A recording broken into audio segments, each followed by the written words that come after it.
Maayong adlaw mga kapobre, karon humanan yu taghalabas.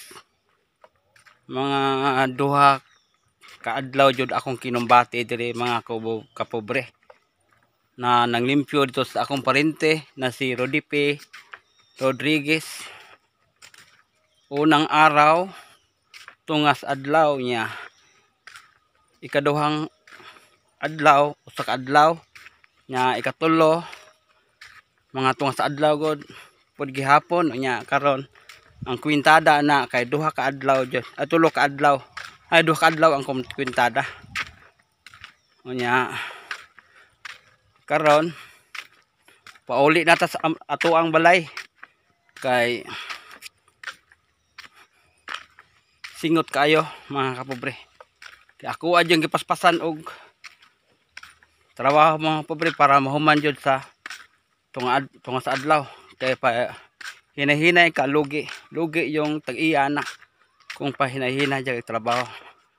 O mao na mga kapobre, inani jud ng pobrita mga kapobre. Maayo gani kay naa pay makuha nato og kanang magpatrabaho. Kay kung wala ta gud mga pobre, wa yu tay pangwarta diri sa probinsya mga kapobre. O karon hapit na pud ta diri sa ilang balay ni Iti Ninin Kadipay. O mao ni among view diri mga kapobre. Nindot kay mga kapobre kay limpyo na pud diri mga sada kay hapit na magod ang purok evaluation mga kapobre. Mao nang kinumbati na yung mga tao diri og panglimpyo sa mga kalsada. Kay naa may tagalungsod ni amo ari diri og taga Mumansa. Karon mga kapobre dili na to tas-on ni mga kapobre kay hapit na ta maabot diri sa balay nato.